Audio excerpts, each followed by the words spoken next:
Hi everyone, I am Amy Brower. I am from Doylestown, Pennsylvania, which is about an hour outside of Philadelphia.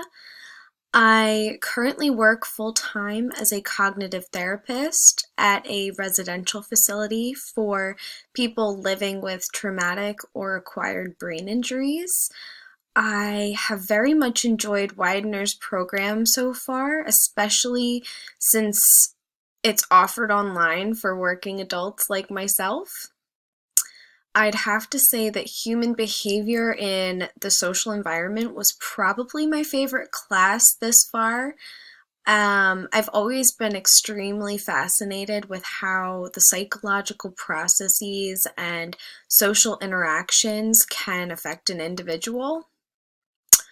I was never the best with numbers or working with Excel, but I really did enjoy learning about different research methods and statistics in my previous course.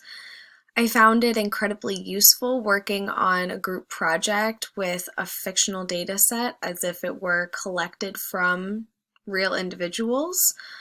It allowed my brain to process and understand the numbers in a whole different way, a more applicable way than if I had been on my own completing the project independently.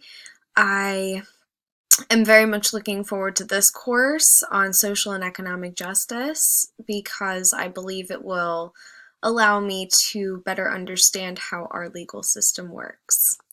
Thanks for listening.